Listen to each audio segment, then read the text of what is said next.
کہنا کہ عمر تجھے چومنے لگا ہے۔ ہاں یہ بھی مائنڈ میں نہ رکھنا کہ اس لیے چوم رہا ہوں کہ تو جنت سے آیا ہے، نہ، جنت کی وجہ سے بھی تجھے چوم نہیں رہا۔ پھر فرمایا ہاں یہ بھی سن لے کہ تیرے مائنڈ میں یہ ہو کہ میں گناہ چوستا ہوں تو اس لیے عمر مجھے چوم رہا ہے۔ سن، جس دن میں نے لا الہ الا اللہ محمد رسول اللہ پڑھا تھا میرے زمانہ کفر کے سارے گناہ دھل گئے تھے، اس لیے مجھے یہ بھی نہیں ہے کہ تو میرے گناہ چوس لے گا۔ تجھے چومنے کی کوئی اور وجہ نہیں ہے، وجہ صرف اتباع مصطفیٰ ہے کہ عمر کی آنکھوں نے مجھے اس رب ذوالجلال کی عزت کی قسم جس کے قبضہ قدرت میں عمر کی جان ہے، میں تجھے نہ چومتا اگر ان آنکھوں نے محمد مصطفیٰ کو چومتے ہوئے نہ تکا ہوتا۔ آقا کو چومتے ہوئے دیکھا اس لیے تجھے چوم رہا ہوں۔ میرے بزرگوں، دوستوں، نوجوانوں، جو عمر کعبہ کے اندر پیوست حجر اسود کو صرف اس لیے چومے کہ مصطفیٰ نے چوما ہے، یہ وہی عمر ہے جو مدینہ کی گلیوں میں دیکھتا ہے۔ دیکھتے کیا ہیں کہ حسنین کریمین مصطفیٰ کے دوشوں پہ سواری کر رہے ہیں اور حضرت عمر پاس سے گزر رہے ہیں۔ گزرتے گزرتے آپ فرماتے ہیں واہ حسین کیا سواری ہے، واہ حسین کیا سواری ہے، تو میرے آقا فرماتے ہیں عمر سوار نہیں دیکھا، عمر سوار نہیں دیکھا۔ جو عمر صرف پتھر کو اس لیے چومے کہ مصطفیٰ نے چوما ہے، وہ حسین کو کتنا چومتے ہوں گے، وہ حسین سے کتنا پیار کرتے ہوں گے، کیونکہ انہوں نے تو اپنی آنکھوں سے دیکھا ہے مصطفیٰ کو پیار کرتے ہوئے۔ یہی وہ عمر ہیں جن کے شہزادے کی لڑائی شہزادہ رسول سے ہو گئی، واقعہ آپ نے سنا ہوا ہے، لیکن موضوع کی طرف لے کے آنا چاہتا ہوں۔ ہوا کیا، جب لڑائی ہو گئی، جھگڑا ہو گیا، لاڈ میں آ کر امام عالی مقام نے حضرت عمر فاروق کے شہزادے کو کہہ دیا آپ کے بابا تو میرے بابا کے غلام ہیں، تو ہم سے جھگڑتا ہے، ہمارے ساتھ جھگڑتا ہے، تیرا بابا تو میرے بابا کا غلام ہے۔ بس یہ جملہ بولا، آپ کے شہزادے نے گھر جا کے حضرت عمر فاروق سے جا کے عرض کر دیا کہ آج مجھے حسین نے یہ طعنہ دیا ہے۔ بیٹے سے 3 دفعہ تصدیق کی لیکن دل نہ بھرا۔ حضرت عمر فاروق رضی اللہ تعالیٰ عنہ اپنے شہزادے کی انگلی پکڑتے ہیں اور امام عالی مقام کے دروازے پہ آ جاتے ہیں، دروازے پہ دستک دی، خود امام عالی مقام سامنے آتے ہیں۔ امام حسین جب سامنے آتے ہیں تو سامنے دروازہ کھولتے ہیں، پہلے گھبرا گئے، پتہ نہیں چچا عمر کوئی بدلہ لینے آ گئے ہیں، لیکن حضرت عمر فاروق رضی اللہ تعالیٰ عنہ نے کیا کیا، آپ نے فرمایا اے ہمارے شہزادے حسین بس اتنا بتا دو یہ جملے آپ نے کہے ہیں کہ میں آپ کے بابا کا غلام ہوں، آپ کے نانا کا غلام ہوں؟ فرمایا ہاں۔ حسین جھوٹ کیسے بول سکتا تھا، حسین نے تو ان کندھوں پہ سواری کی ہے جس کے نانا نے 63 سال زندگی گزاری اور کبھی جھوٹ نہیں بولا۔ حسین اس گود میں پلے ہیں جو گود بھی نبوت کی گود تھی۔ حسین اس کندھوں پہ سواری حسین نے کی ہے جس کندھوں پہ بھی فرشتے قرآن لے کے نازل ہوتے تھے۔ المختصر نبوت پہ سواری کرنے والا حسین کیسے جھوٹ بول سکتا ہے؟ فرمایا ہاں میں نے کہا ہے۔ فرمایا بس ایک کرم کر دیں، یہ کاغذ لے لیں اور سند کے طور پہ یہ جملے مجھے لکھ دیں تاکہ میری آخرت سنور جائے۔ ارے مجھے یہ بتائیں، جو عمر امام عالی مقام حسین سے سندیں لیتے پھریں،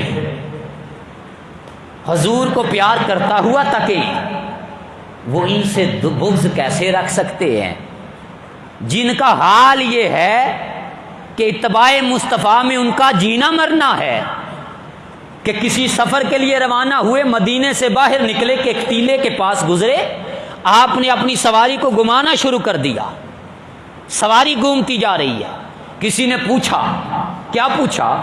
پوچھا یہ کہ حضرت امیر المومنین کیا وجہ ہے آپ سواری کو گھماتے ہی جا رہے ہیں؟ فرمایا وجہ تو پتہ نہیں ہے، بس ان آنکھوں نے دیکھا تھا مصطفیٰ نے ایسے کیا تھا، آقا نے ایسے کیا تھا۔ جن کی اتباع یوں گزری ہو وہ کیسے امام عالی مقام اور اہل بیت و طہار سے بغض رکھ سکتے ہیں؟ یہی وہ عمر فاروق ہیں۔ ایران فتح ہوا، امیر المومنین ہیں، ایران فتح ہوا، ایران سے مال غنیمت بھی آیا، قیدی بھی آئے، مدینہ کی سرزمین ہے۔ سادہ سادہ جملے ہیں، میں موضوع کی طرف آگے بڑھنا چاہ رہا ہوں تاکہ آپ کے دل میں ایک بات بیٹھ جائے۔ ہوا کیا؟ ہوا یہ کہ مدینہ شہر میں نکارہ بج گیا، لوگوں نے نکارہ بجا دیا کہ مسلمان ایران سے فتح یاب ہو کر واپس آ گئے ہیں، ایران فتح ہو گیا ہے۔ سارے مدینہ کی چھتوں پہ آگے جوان بھی، بوڑھے بھی، عورتیں بھی، مرد بھی، بچے بھی۔ جب سارے آگے، سب کی نظر، جوانوں کی نظر ایک دوشیزہ شہزادی پہ ہے۔ ہر جوان کی یہ طلب ہوتی ہے کہ مجھے اچھی بیوی ملے، خوبصورت بیوی ملے، ہر کسی کی طلب تھی، تمنا تھی۔ مال غنیمت میں آئی ہیں، اور حضرت عمر فاروق کے اپنے شہزادے بھی جوان ہو چکے تھے، اور یہ اعزاز تھا والی ایران کی شہزادی کے لیے، یہ اعزاز تھا کہ وقت کے امیر المومنین کے شہزادے سے شادی ہوتی، لیکن ہوا ایسا نہیں۔ آپ نے سارے لوگوں کو اکٹھا کیا اور ایک تاریخی جملہ بولا، اور تاریخی جملہ بول کر فرمایا لوگوں سنو، شہربانوں، والی ایران اور ایران کی شہزادی ہے۔ اتنے میں آواز دی اے حسین ابن علی ذرا قریب آ۔ آپ جب قریب آئے تو فرمایا شہربانو اگر ایران کی شہزادی ہے تو حسین ہمارے مدینے کا شہزادہ ہے۔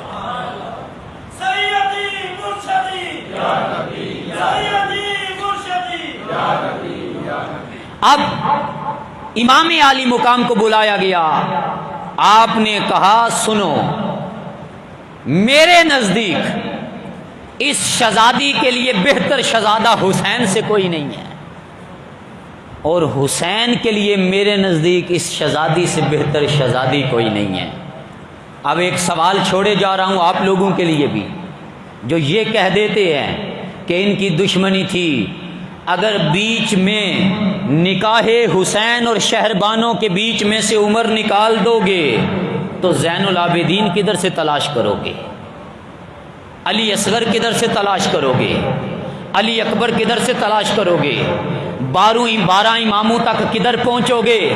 اگر 12 اماموں تک حلالی طریقے تک پہنچنا ہے تو خدا کی عزت کی قسم شہربانوں اور حضرت امام عالی مقام کے درمیان حلال کا رشتہ قائم کرنے والا وہ خطبہ عمر تھا، وہ حضرت عمر فاروق رضی اللہ تعالیٰ عنہ کا نکاح کا خطبہ تھا، جس نے ان دونوں ہستیوں کو آپس میں جوڑ دیا۔ اب آ جائیں اس صراط مستقیم کی طرف، کہ صراط کہتے ہیں اتباع کو۔ مسجد نبوی ہے، عشاء کا وقت ہے، آقا نامدار صلی اللہ علیہ وآلہ وسلم نماز عشاء ادا فرما رہے ہیں، آپ بھی عشاء کے وقت بیٹھے ہوئے ہیں، عشاء کی نماز ہے، آقا سجدے میں گئے، سجدہ طویل ہو گیا۔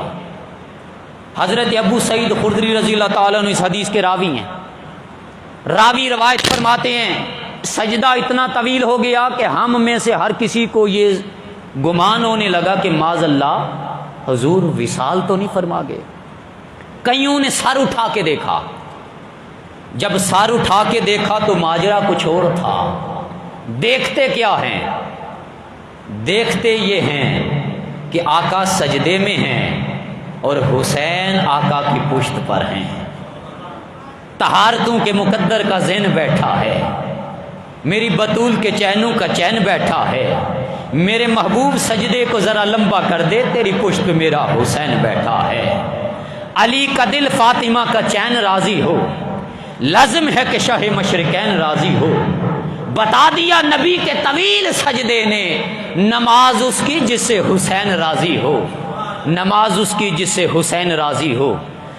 المختصر نماز مکمل ہوئی، صحابہ نے سوال کر دیا، عرض کی یا رسول اللہ آپ حسین سے اتنا پیار کرتے ہیں کہ دوران نماز بھی آپ نے اسے نیچے نہیں اتارا؟